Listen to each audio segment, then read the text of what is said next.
اتنا مجبور کر دیا عباسی خاندان کو کہ امام الرشید یہ چاہتا تھا کہ دنیا میں پتہ چلے کہ میں اہل بیت سے محبت کرتا ہوں۔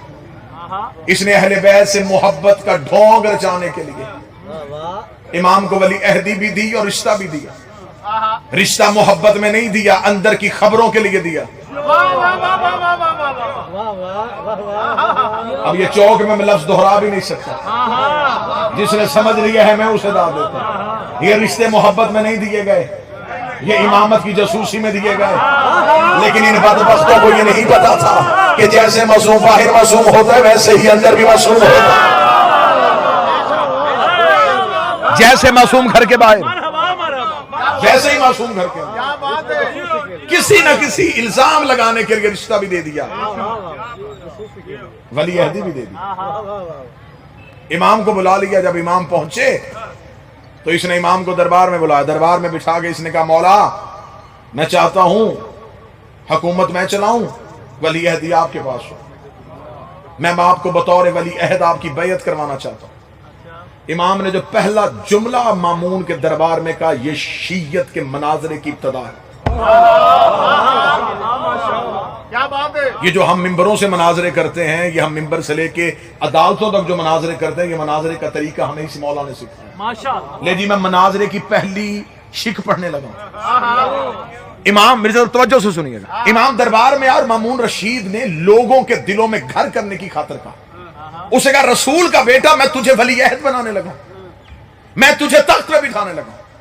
امام اس کی طرف دیکھ اور امام نے مسکرا کے فرمایا، جو عہدہ تم مجھے دے رہا ہے کیا تجھے اللہ نے دیا ہے؟ ہائے ہائے ہائے، یہ عہدہ جو تم مجھے دے رہا ہے کیا تجھے اللہ نے دیا ہے؟ مامون ابھی چپ امام کی طرف دیکھ رہا تھا۔ امام نے کہا اگر یہ عہدہ تجھے اللہ نے دیا ہی نہیں اور تم مجھے دے رہا ہے تو میں وہ چیز لوں ہی کیوں جو تیری ہے ہی نہیں۔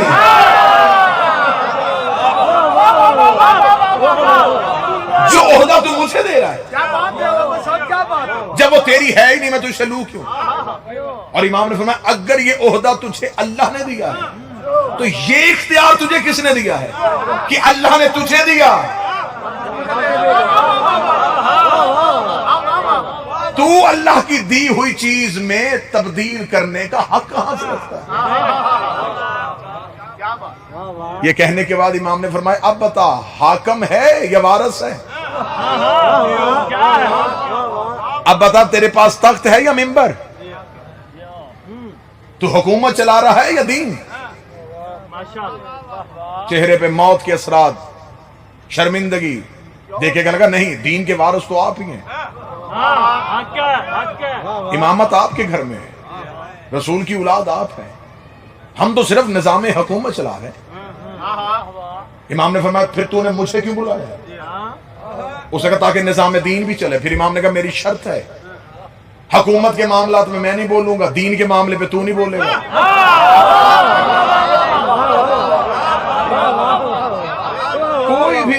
کوئی بھی امام کسی بھی حاکم سے حکومت چھیننے کے لیے نکلا ہی نہیں۔ آج بندے ہم پہ سوال کرتے تھے کہ آپ شیعہ آج اتنا شور مچاتے ہیں، علی کو نہیں پتا تھا کہ حکومت علی کا حق ہے، پھر علی اس حکومت کے لیے کیوں نہیں نکلا؟ علی تلوار نکالتا، علی حکومت والوں سے جنگ کرتا، علی تخت چھین لیتا۔ جو خیبر اور خندق بدر احد میں لڑا تھا وہ اپنے تخت اور حکومت کے لیے کیوں نہیں لڑا؟ اس بندے سے میرا سوال ہے اللہ کو نہیں پتا تھا کہ فرعون اللہ نہیں؟ اس نے فرعون کو ہر کیوں نہیں کر دیا؟ اسے نمرود کو پہلے دن کیوں نہیں مار دیا؟ کیونکہ خدا کو پتا تھا سچا سچا ہی ہوتا ہے، جھوٹا سچے کی جگہ پہ بیٹھ بھی جائے ایک دن جھوٹے کو کہنا پڑتا ہے اگر تو نہ ہوتا ہے ہلاک۔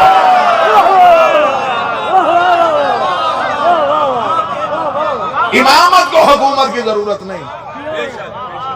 امام نے فرمایا مجھے تیرے تخت اور تاج کی ضرورت نہیں، حکومت چلاؤ، مذہب میں تبدیلی نہ کرنا۔ یہی سوال مولا امیر المومنین نے بھی کیا تھا۔ مولا نے فرمایا دین میں تبدیلی کرنے کی کوشش ہے، اگر تم نے دین میں تبدیلی کی تو میں گھر سے نکل کے فوراً دربار میں آ جاؤں گا۔ امام حسین نے قیام کیوں کیا؟ قیام کرنے کی وجہ یہ تھی یزید دین تبدیل کرنے لگا تھا۔ اس ملاؤں نے کہا میں حرام محمد کو حلال کروں گا، حلال محمد کو حرام کروں گا۔ وقت کا محمد گھر سے نکلا ہے. اگر یہ کام حسن کے دور میں بھی ہوتا تو حسن بھی وہی کرتے جو حسین نے کیا. کوئی بندہ یہ نہ سمجھے کہ امام حسن نے شرائط رکھوا لی تھی اور امام حسین نے جنگ کی تھی. حسین کے دور میں دین میں تبدیلی کرنے کی کوشش کی گئی. مولا امام رضا علیہ السلام نے فرمایا دین تبدیل نہ کرنا, حکومت چلاؤ. اس نے کہا میں بیعت کروانا چاہتا ہوں. امام نے فرمایا کرواؤ بیعت. اب امام آ کے تخت پہ بیٹھ گئے, سر پہ رسول والا امامہ, کاندھے پہ علی والی عبا, چہرے پہ حسن والا حسن, ماتھے پہ سجاد کے سجدے کا نشان. یوں امام رضا تبرکات آئمہ کے وارث بن کے تخت پہ بیٹھے. امام نے اپنے ہاتھ کو یوں اٹھا کے بلند کیا. لوگوں کی لائن آگے کھڑی ہوگی بیعت کے لیے. امام یوں میں. اب لوگ انتظار کر رہے ہیں کہ امام بیعت کیوں نہیں کروا رہے. لوگوں نے مامون کا چہرہ دیکھا, مامون نے امام کی طرف دیکھا, مولا یہ بیعت کرنا چاہتے ہیں. امام نے کہا کریں. اس کا آپ ہاتھ ایسے کریں گے تو بیعت ہوگی. امام نے کہا تجھے نہیں پتا معصوم کسی کے آگے یوں نہیں کرتا. اتنا تبدیل کر دیا تم نے دین کو, اتنی تبدیلیاں لے آئے تم حقیقی دین میں. تم بیعت ایسے کرواتے ہو. اس کا مولا ہم تو بیعت ایسے کرواتے ہیں. امام نے کہا یہ بیعت کا طریقہ ہے ہی نہیں. معصوم تو ایسے بیعت کرواتا ہی نہیں. اسے کہا ہر جگہ پہ آپ آل محمد کوئی نہ کوئی غلطی نکال لیتے ہیں حکومت والوں کی. بیعت ایسے ہو یا ایسے ہونی تو بیعت ہی ہے. اس بیعت پہ قرآن کی کوئی نص, اس بیعت پہ کوئی قرآن کی نص. امام نے فوراً وہی پہ قرآن کی آیت پڑھی. امام نے کہا میں ایسے بیعت کیسے کروا لوں جبکہ اللہ قرآن میں کہتا ہے ید اللہ فوق ایدیہم, اللہ کا ہاتھ بندوں کے ہاتھ کے اوپر ہوتا ہے. نحن ید اللہ, ہم اللہ کا ہاتھ ہے. جب اللہ کا ہاتھ ہم سے موضوع پسند ہے سر, جب اللہ کا ہاتھ ہوتا ہی اوپر ہے تو اشرف بھائی میں اس ہاتھ کو ایسے کروں. خان صاحب اتنا کہنا تھا. امام نے فرمایا ایسے بیعت ہو. اور یہ میں اپنی نوجوان نسل کو سمجھانے کے لیے, ورنہ بات نکلی تو کہیں بہت دور تک نکل جائے گی. یوں بیعت کا طریقہ سقیفے سے شروع ہوا. آج بھی ہر چوری کام ایسے ہی ہوتا ہے. یہ بیعت کا طریقہ یہ خفیہ بیعت تھی جو رات کے اندھیرے میں بھی ہوتی تھی. یہ طریقہ سقیفہ سے شروع ہوا, یہ غدیر سے شروع ہوا.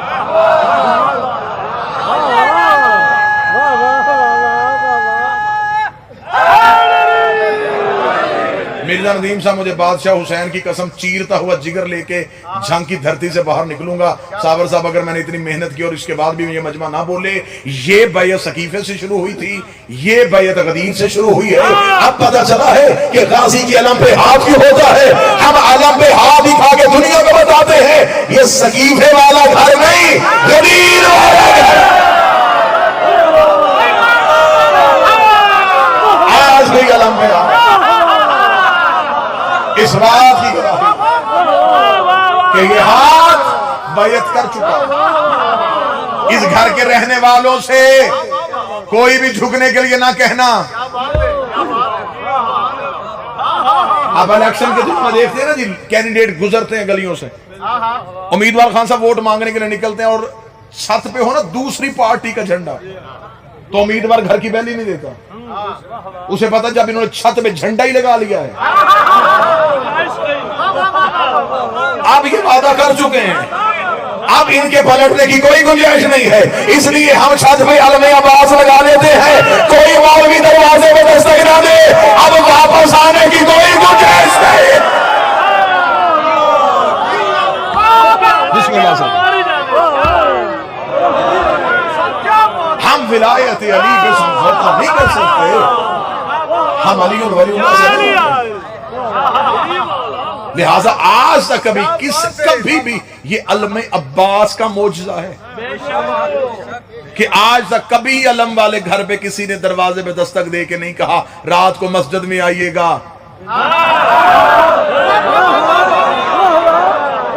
وہاں اس دین کی باتیں ہوگی. انہیں پتا ہے کہ اس گھر میں جو علم ہے یہ اس بات کی علامت ہے یہ دین جانتے ہیں. بسم اللہ.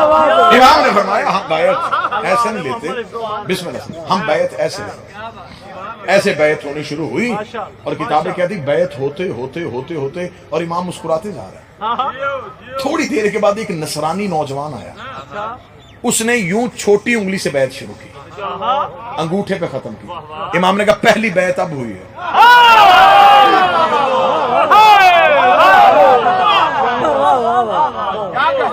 اب یہ پورا ایک مضمون ہے، پورا ایک مجلس ہے، ایک پڑھی جا سکتی ہے، ایک گھنٹہ تقریر ہو سکتی ہے لفظ بیعت پہ۔ یہ ہاتھ پہ کیوں ہوتی ہے؟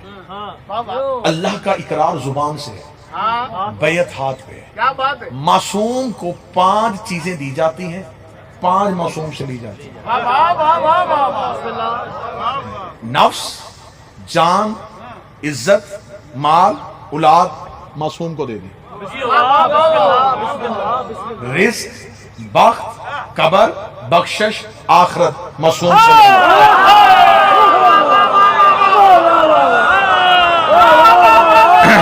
بسم اللہ سر بات سے ہو سکتے۔ بیعت لفظ نکلا ہے بے سے، بے کہتے ہیں خرید و فروخت کو۔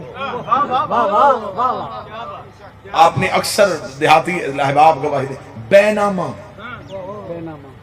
یہ کس بات کی؟ بے کچھ بیچنا، بیعت کہتے ہیں خریدنا اور بیچنا۔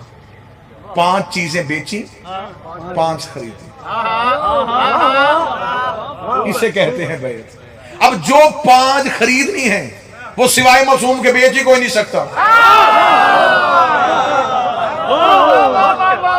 صحابی کی عزت ہو سکتی ہے، بیعت نہیں، کیونکہ اگر صحابی کی بیعت ہونی ہوتی تو خود صحابی کیوں کہتا لکھ دے میں تیرے نوکر کا بیٹا ہوں تاکہ میں بھی جنت میں چلا جاؤں۔ بیعت صرف امام برحق کی، بیعت صرف معصوم۔ امام نے فرمائی ہوں بیعت ہو گئی، توجہ ہے سرکار؟ بیعت ہو گئی اور بیعت ہونے کے بعد امام نے پہلا حکم نامہ جاری کیا، پہلا حکم، پہلا ایگزیکٹو آرڈر دربار سے پاس ہوا۔ اس دور میں نوجوان اس موضوع کو بڑی توجہ سے سنیے گا سرکار، میں نے ایک لمحے کے لیے داد کا لالچ نہیں کیا، میں نے آج کے دن کا حق نبھانے کی کوشش کی کہ شام کو میری قوم کا بچہ گھر جائے تو اس کے ذہن میں 2-4 امام رضا کے حوالے سے باتیں نئی ضرور ہونی چاہیے۔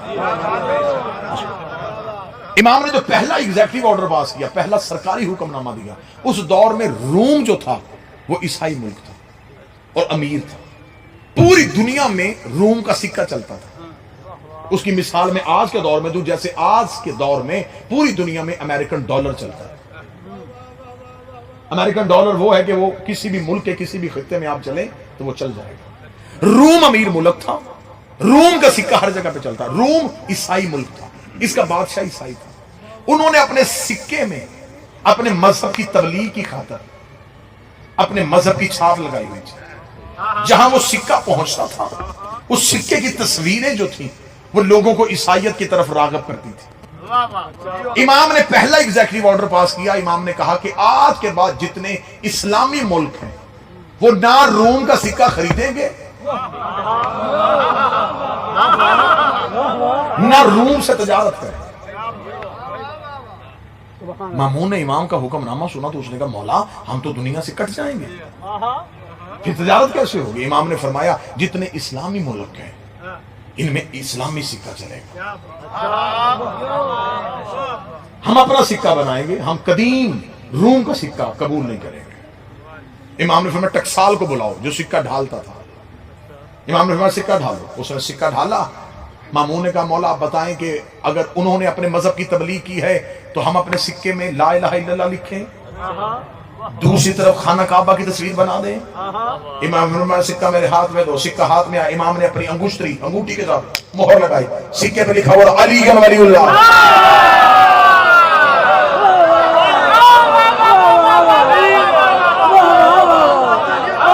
پہلا سکہ جو اسلامی چلا، پہلا جو اسلامی سکہ امام رضا نے رائج کیا اس میں لکھا تھا علی ولی اللہ، کیونکہ لا الہ الا اللہ پڑھنے والا دوست کی ہو سکتا ہے کہ وہ رسول کا قائل نہ ہو، محمد رسول اللہ پڑھ کے بھی کوئی نہ کوئی گنجائش ہے، لیکن بندہ جب پڑھ لینا علی اور ولی اللہ، امام نے علی اور ولی اللہ کا سکہ تھا، اب سکے پہ علی اور ولی اللہ کی مہر لگ گئی، سکہ اسلامی ممالک میں پھیل گیا، دشمن کے لیے وہ سکہ موت کہ جسے ساری زندگی بھونکتے رہے۔ چلے میں اب لفظ خطابت کے حوالے سے تبدیل کرتا ہوں، دل میں ان کے بغض علی ہوتا تھا، جیب میں ان کے علی اور ولی اللہ ہوتا تھا۔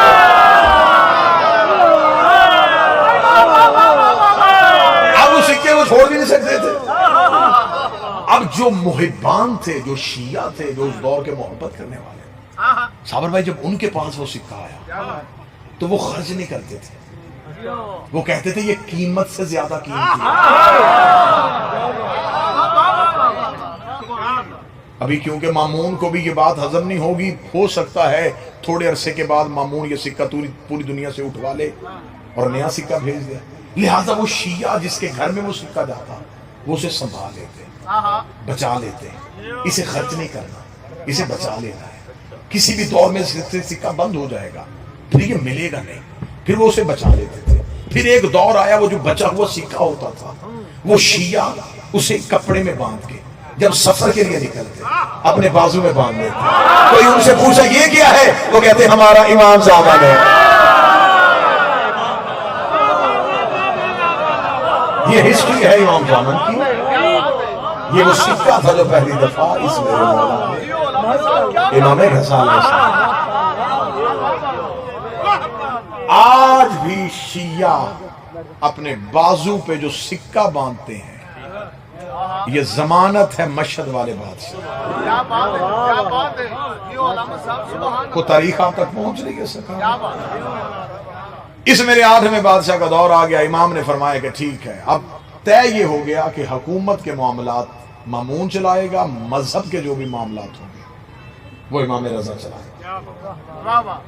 اب امام رضا کو زیادہ تک دیر گھر میں رکھا جاتا تھا، بہت غلطیاں ہیں تاریخ مسلمان میں، جو مسلمانوں نے تاریخ چھاپ کے بچوں کو پڑھائی ہے نا، اس میں بڑی غلطیاں ہیں۔ مثلا شیعہ ممبروں پہ بھی ایک تاریخ پڑھی جاتی ہے کہ جتنی دیر تک 3 حکومتوں کا دور رہا علی گھر میں رہے، اس 25 سال کے دور کو ہمارے بچے پوچھتے ہیں کہ اس 25 سال کے دور میں علی نے کیا کیا، تو ہمارے ممبر سے جواب ملتا ہے علی قرآن جمع کر رہے تھے۔ میرا جھنگ کے اس نے مجمع سے سوال ہے وہ کون سا قرآن تھا جو علی کے پاس نہیں تھا؟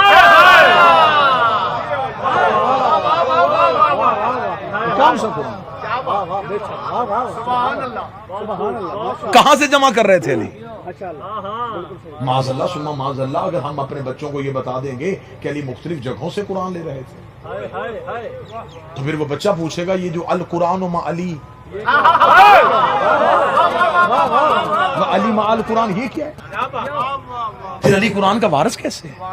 وہ 25 سال کا دور بڑا سنہری دور تھا، انشاءاللہ پھر کبھی مجلس میں آیا تو مجھ سے آپ سنیے گا کہ وہ 25 سال علی نے کیسے گزارے تھے۔ میرے مولا علی کا انقلابی دور تھا، اس میں علی نے ایسی انقلاب پیدا کر دیا تھا، ایسا انقلاب پیدا کر دیا تھا کہ اتنی سازشیں اتنی خاموشی سے علی نے ختم کر دیا کہ حکومتیں خود چل کے علی کے دروازے پہ آ گئی، چاروں طرف سازشوں کے ڈھیر اور مقابلہ کرنے والا اکیلا ہے۔ اور مولا علی نے وہ دور، آپ کی اطلاعات کے لیے میں یہ گزارش بھی کر دوں کہ مولا علی نے وہ دور مدینے میں گزارا بھی نہیں۔ ہاں، مولا امیر المومنین نے پہلی خلافت کے دور میں مولا نے مدینے سے باہر ایک اپنا گھر تعمیر کیا تھا جس علاقے کو یمبو کہتے ہیں۔ وہ یمبو آج بھی سعودیہ میں ہے، مدینہ میں ہے، لیکن وہ سعودی حکومت کے قبضے میں ہے، وہاں جانے نہیں دیا جاتا۔ یہ یمبو ایک جگہ مولا نے آباد کی تھی۔ پہلی بار زمین کا پانی پہنچانا مولا نے ایجاد کیا تھا۔ پہلی بار مدینے میں کپاس اس دور میں مولا نے کاشت کی تھی۔ 24 کنویں علی نے اپنے ہاتھ سے کھودے تھے، کنویں کا پانی زمینوں تک پہنچاتے تھے، زمینیں کاشت ہوتی تھی۔ کپاس پہلی بار مولا علی نے کاشت کی تھی۔ یہ وہی کپاس تھی جس کی روئی مولا گھر لے کے آتے تھے، سیدہ کاٹتی تھی، بی بی چادریں بناتی تھی، اسی روئی کا بنا ہوا ایک رومال آج تک حر کے ماتھے پہ ہے۔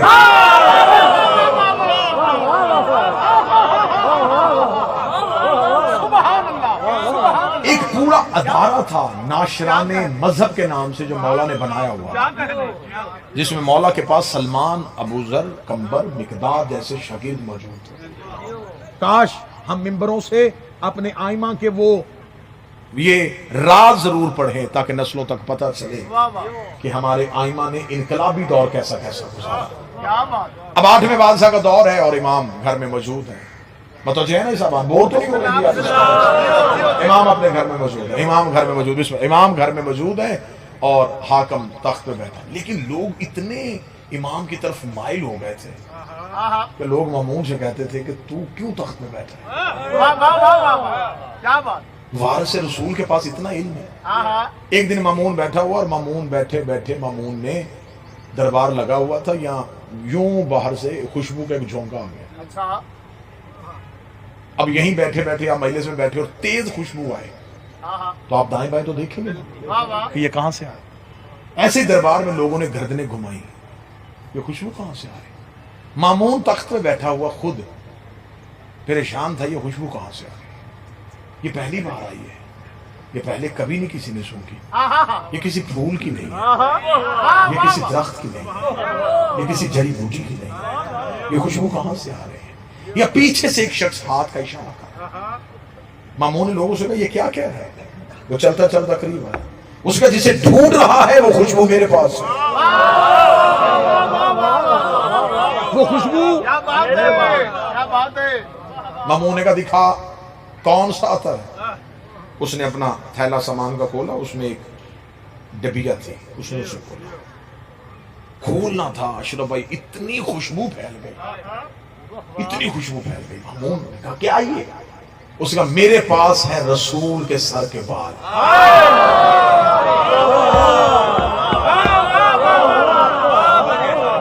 حاکم نے اور امام میں فرق سمجھانا، میرے پاس ہے رسالت ماپ کے سر کے بال، تیرے پاس کہاں سے آئے؟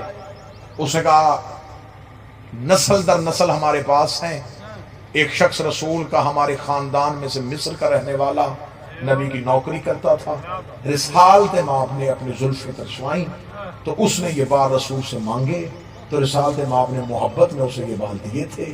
یہ خاندان در خاندان، نسل در نسل پہنچتے پہنچتے ہمارے پاس پہنچے، اب یہ ہے میرے پاس۔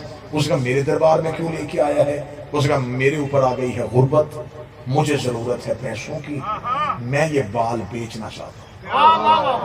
حاکم نے کہا کیا لے گا؟ اسے کہا 7 بال ہیں، ایک بال بیچوں گا 1000 دینار کا، 7 بال بیچوں گا 7000 دینار۔ مامون نے کہا اتنی قیمت، 1000 دینار کا ایک بال؟ اس کا نہیں خریدے تو ٹھیک ہے میں بند کر دیتا ہوں، میں کسی اور کے پاس چلے۔ تو بڑے بڑے عاشق بیٹھے جو قریب مشیر بیٹھے تھے نا، انہوں نے مامون سے نہ لے لے، اس نے ہمارے کس کام کے؟ اس نے کوئی چیز تو ہمارے پاس بھی نبی کی ہو۔ لوگ روز ہم سے دربار میں آ کے پوچھتے ہیں کہ تو نبی کا وارث ہے تو تیرے پاس نبی کی کون سی چیز ہے؟ تو ہمارے پاس کم از کم بال تو ہو۔ مامون نے کہا بات تو ٹھیک ہے، اس کا قیمت دیں گے تو یہ جائے گا کہاں، باہر نکلے گا قتل کروا دیں گے، دینار واپس چھین لیں گے، بال خرید۔ اس نے کہا یہ کیسے پتا چلے گا کہ یہ بال نبی کے ہیں؟ کیا بات ہے۔ بشیروں نے کہا ہماری مجبوری ہے، نہ ہم نے نبی دیکھا ہے۔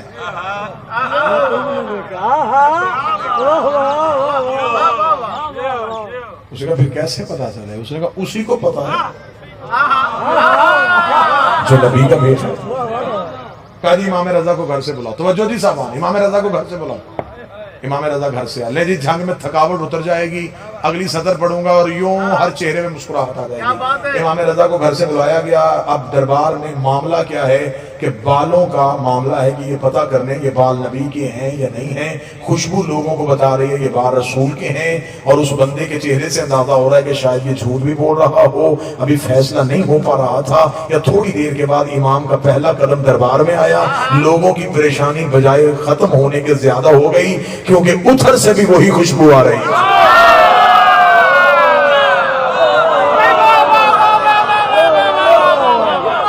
بندے پریشان ہو گئے، ادھر سے بھی وہی خوشبو، ادھر سے بھی وہی خوشبو.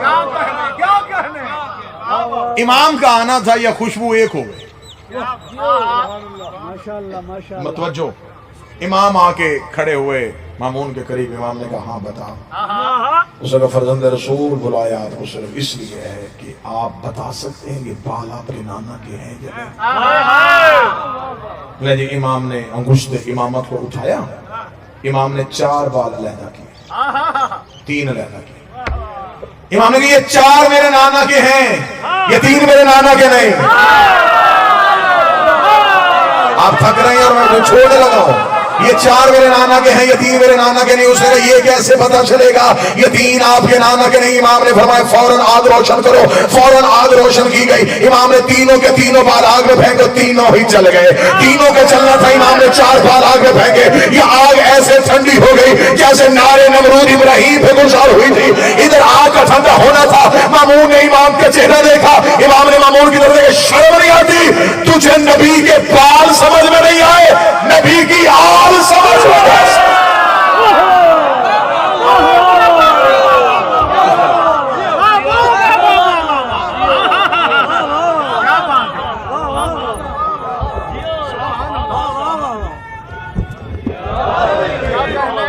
بسم اللہ سرکار. بسم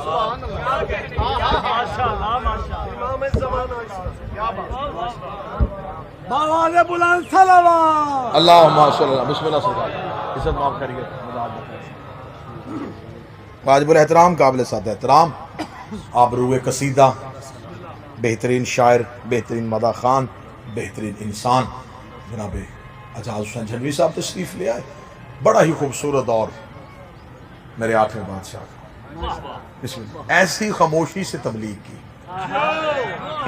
مامون نے بس بڑی جلدی 3 یا 4 منٹ کی ایک بات سنا دے.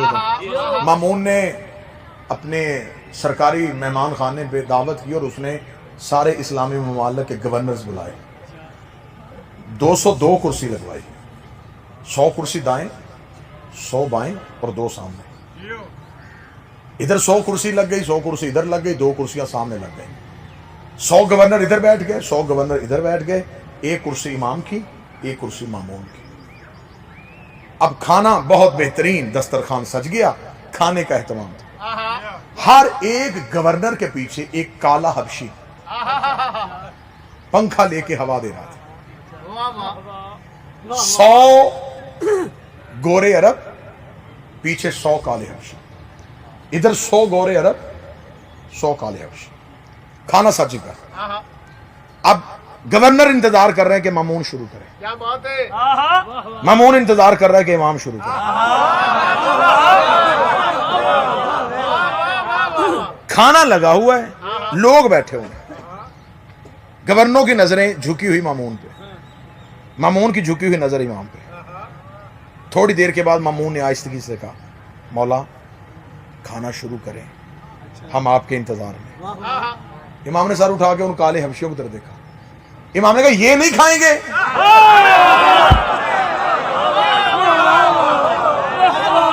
نہیں ابھی وہ داد نہیں جو مجھے دل سے لینی ہے. جو دل سے لینی ہے وہ داد ابھی آگے جملہ ہے. امام نے فرمایا یہ نہیں کھائیں گے. اعجاز بھائی آپ سے دعا لینے لگا ہوں. مامون نے فوراً خجالت سے شرمندگی سے کہا مولا یہ غلام ہے. امام نے دیکھا مجھ کو تو آزاد ہے. بادشاہ حسین ہاتھوں کو ہمیں سے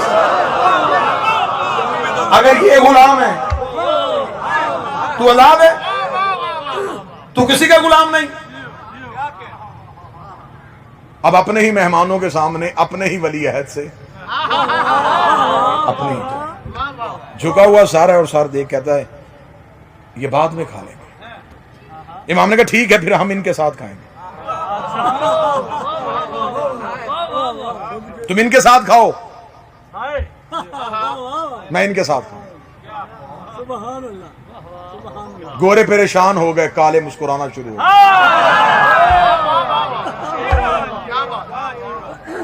آخر حکم امام تھا، حکم امام ہی نہیں، چلے دربار میں ولی عہدی کی حیثیت تو تھی، ایک ایک گورے عرب کے ساتھ ایک ایک کالے حبشی کی کرسی لگائی گئی۔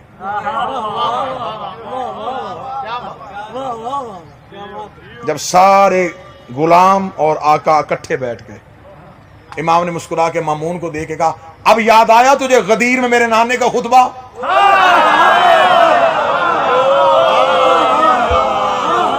کسی عرب کو عجم پہ، عجم کو عرب پہ، گورے کو کالے پہ، کالے کو گورے پہ کوئی فضیلت نہیں۔ مامون نے سر جھکا کے کہا، ہاں ہاں جی اب مجھے یاد آ گیا، یہ رسول نے آخری حج میں کہا تھا، غدیر میں کہا تھا، اتنا کہنا تھا۔ امام نے فرمایا صرف اتنا ہی یاد آیا ہے یا میرے دادے کی ولایت بھی یاد آئی ہے؟ صرف یہی یاد آیا، میرے دادے کی ولایت بھی یاد آئی ہے؟ اب کس لمحے میں ولایت یاد کروا دی؟ سامنے عملی تصویر بنا کے، غدیر کا نقشہ کھینچ کے ولایت یاد کروائی۔ بس اب جب سج گیا دسترخوان تو اب گوروں نے کیا کھانا تھا؟ وہ مدت کے بھوکے حبشی وہ کھاتے رہے، گورے وہ ہاتھ صاف کرتے رہ گئے، کالے کھانا کھا گئے۔ گورے عرب سر جھکا کے مامون کے ساتھ انتہائی نامناسب لہجے کے ساتھ کہ تو نے توہین کی ہے ہماری، تو نے بلا کے ہمیں ذلیل کروایا ہے، تو نے ہمیں نوکروں کے ساتھ بٹھایا ہے۔ ہر کوئی اپنے اپنی سوچ کے مطابق جملے دیتا دیتا دربار سے جا رہا تھا، لیکن لطف تب آیا جب دربار خالی ہو گیا، امام تخت پہ آ کے بیٹھ گئے اور 200 کالا حبشی امام کے سامنے آتا، ایک ایک آ کے امام کے ہاتھوں کو چوم کے کہتا، اشہد ان علی ولی اللہ، اشہد ان علی ولی اللہ، اشہد ان، ہم گواہی دیتے ہیں تیرے دادے کی ولایت سچ۔ آج بھی کسی نے دیکھنا ہو کہ کسی کا بادشاہ کتنا امیر ہے تو وہ مشہد جائے۔ 8 دروازے، تحد نگاہ صحن، سونے کا گنبد، جوتا سنبھالنے کے لیے لوگوں کی لائنیں، مہمانوں کے لیے وسیع دسترخوان۔ 370 ایکڑ دے وچ سارا، بے شک 370 اعجاز بھائی کہہ رہے 370 ایکڑ وہ رقبہ ہے جہاں صرف میرے مولا کا تخت توحید سجا ہوا، دفتر توحید سجا کے بیٹھا ہے۔ ایک صحن تو ایسا ہے جہاں رسیوں کے ساتھ لوگوں نے مریض باندھے ہوئے ہیں، جس کی ماں بازار میں مشکل سے چلی تھی، وہ معذوروں کو شفا دے رہا ہے، وہ آنکھیں دے رہا ہے۔ بادشاہ حسین کی عزت کی قسم، میری پوری ذاکری سی بادشاہ کی دہلیز کی خاک چاٹنے کی وجہ سے مالک کے حرم میں جائیں نا تو ایک دفعہ سینہ بڑا فخر سے چوڑا ہوتا کہ ہم کسی مالا کے نوکر ہیں، کیسا راج کر رہا میرا بادشاہ۔ ایک مان آتا ہے، سر فخر سے بلند ہوتا ہے۔ امام کے صحن سے داخل ہوتے ہوئے جب امام کی زری کی طرف بڑھتے ہیں، خوشبو کے جھونکے، درود کی صدائیں، امام کا وہ جلال، دروازوں کے وہ سجدے، جب جا کے زائر زیارت کی کتاب اٹھاتا ہے تو فوراً ہی آنکھیں بھیگ جاتی ہیں جب پہلی سطر پہ لکھا ہوتا ہے السلام علیکہ یا غریب الغربا۔